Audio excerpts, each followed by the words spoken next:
Hello guys, welcome back to our channel PCMB digital Gurukul. तो बेटा, Karnataka state में भी नॉन कर्नाटक कैंडिडेट्स और कर्नाटक कैंडिडेट्स दोनों के लिए MBBS BDS एडमिशन के लिए स्टेट कोटा काउंसलिंग के फॉर्म जारी कर दिए हैं। मैं आपको इस वीडियो में उसके इंस्ट्रक्शंस क्या हैं, नोटिफिकेशन क्या कहता है, ये सभी बातें बता दूंगा। और आखिरी में हमें आप कैसे कांटेक्ट कर सकते हैं वो फ्री नीट काउंसलिंग, या हमारे चैनल पर आप लेटेस्ट कट ऑफ अपडेट्स और लेटेस्ट अपडेट्स नीट की देख सकते हैं कौन सी प्लेलिस्ट में, ये भी बता दूंगा। आइए वीडियो स्टार्ट करते हैं। तो नॉन कर्नाटक कैंडिडेट्स जिन्होंने क्वालिफाई किया है उनको भी अगर कर्नाटक में एडमिशन चाहिए तो उनको रजिस्टर करना पड़ेगा वेब पोर्टल पे। रजिस्ट्रेशन फ़ी उनको पे करनी पड़ेगी। अपने 12th क्लास के मार्क्स अपलोड करने पड़ेंगे इन PDF format.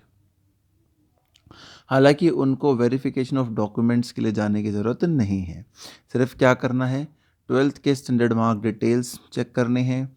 Candidates have to upload the UG NEET score card, 10th and 12th marks card और NEET UG score card. Document verification के लिए उनको ज़रूरी बिल्कुल भी ज़रूरत नहीं है कहीं भी आने जाने की, राइट।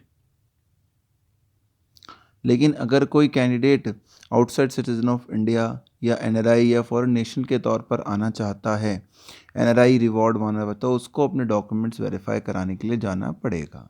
अब कर्नाटक कैंडिडेट्स के लिए अगर हम इंफॉर्मेशन देखते हैं तो वो कुछ इस प्रकार है कि जो कर्नाटक के कैंडिडेट्स हैं उनके लिए क्या इंस्ट्रक्शन होंगी कि उनको भी सेम वेबसाइट के थ्रू KER के थ्रू वेब पोर्टल पे 13 तारीख से 17 तारीख, मंडे से लेकर के 17th जो डेट है वहाँ तक, फ्राइडे सैटरडे तक उनको अप्लाई करना है। उनको रजिस्ट्रेशन फ़ी दोबारा पे नहीं करनी होगी। Further they should check the NEET roll number printed on the application form after entering the UG NEET 2021 roll number. उनको क्या करना होगा कि अपने नीट रोल नंबर को एक बार वो ज़रूर चेक कर लें, UG नीट रोल नंबर डालकर। किसमें? वेब पोर्टल पर। कैंडिडेट्स जिनको असाइन हुई है ranks and completed document verification and those who are not claiming any additional reservation, उनको जिनको क्या हो गई है, UG सेट में रैंक मिल गई है और उन्होंने अपने डॉक्यूमेंट्स कंप्लीट कर लिए हैं, उनको और कोई एडिशनल रिजर्वेशन अगर वो क्लेम नहीं कर रहे हैं तो उनको भी वेरिफिकेशन ऑफ डॉक्यूमेंट के लिए बार बार आने की ज़रूरत नहीं है, राइट। तो ये इन्फॉर्मेशन है, इसको आप रीड कर भी सकते हैं। इसके अलावा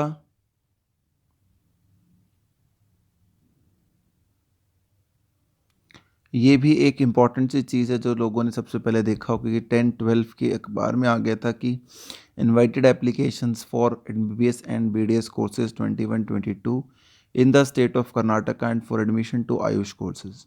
ध्यान रखना, आयुष कोर्सेज में एडमिशन सिर्फ और सिर्फ उन्हीं को मिलेगा जो कर्नाटका स्टेट के रेजिडेंट्स होंगे। जिनका स्कोर एलिजिबल स्कोर से ज़्यादा है केवल वही कैंडिडेट अप्लाई कर सकते हैं। नॉन कर्नाटका कैंडिडेट्स जो हैं वो आयुष का कोर्स कर्नाटका में नहीं कर सकते हैं।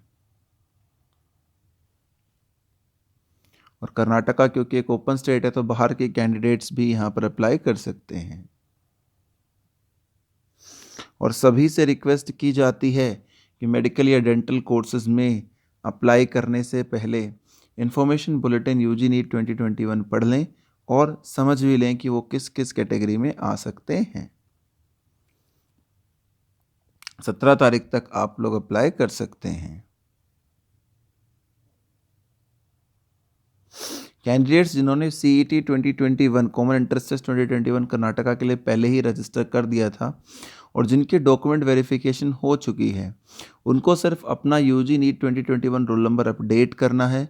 इसके अलावा उनको कोई भी काम नहीं करना होगा और वो उसी से मेडिकल, डेंटल और आयुष कोर्सेज के लिए एलिजिबल हो जाएंगे, राइट। ये भी एक इम्पॉर्टेंट बात है। नॉन कर्नाटका कैंडिडेट्स की बात हम पहले ही कर चुके हैं।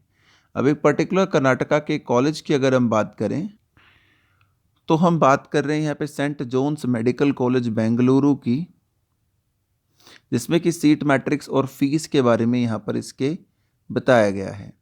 तो अगर आप देखेंगे इस कॉलेज के बारे में तो नॉर्मल इन्फॉर्मेशन तो सब सेम है ही, 17 साल का होना चाहिए, 50% मार्क्स होने चाहिए, राइट। अब सीट मैट्रिक्स है कि all India general open merit जो कैटेगरी है उसकी 10 सीटें हैं, इंस्टीट्यूशनल स्टाफ कोटा 10 है, कैथलिक क्रिश्चियंस 10 है, कर्नाटका स्टेट कैथलिक क्रिश्चियन 10 है, Roman Catholic Christian all India 60 हैं। तो कुल मिलाकर इसमें 150 सीट्स जो हैं वो प्रेजेंट हैं।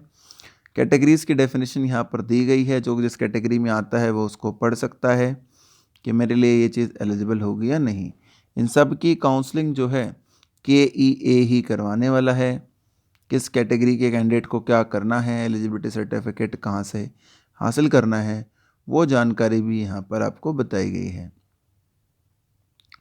मेडिकली अंडर रिजर्व्ड एरियाज़ में बॉन्ड आपको देना होगा, उसकी जानकारी भी यहाँ पर दी गई है। रिलीजियस सिस्टर्स के एलिजिबिलिटी सर्टिफिकेट, तो बेसिकली क्रिश्चियन बच्चों के लिए यहाँ पर ज़्यादा बेहतर चांसेस हैं अगर वो यहाँ पर अप्लाई करना चाहते हैं। और अगर आप फ़ी चार्ट की बात करते हैं तो फ़ी जो है वो 31,600 है, और total fee payable to KM at the time of admission, refundable deposits हैं, एडमिशन ट्यूशन फीस है, तो कुल मिलाकर 7 लाख रुपीज़ के आसपास पर ईयर जो है आपको इस कॉलेज की फ़ीस दिखाई दे रही होगी। So thank you so much for watching the video friends. And for NEET counselling, जैसा मैंने शुरू में ही कहा था, नीट काउंसलिंग के लिए आप हमें 2 प्लेलिस्ट को ज़्यादा फॉलो करना है, previous year cut off and डेटनरी लेटेस्ट अपडेट्स। और फ्री नीट काउंसलिंग के लिए you can contact us at YouTube section, Telegram, WhatsApp, Facebook, mail and website. So thank you so much for watching the video friends. Please subscribe to our channel, keep supporting us.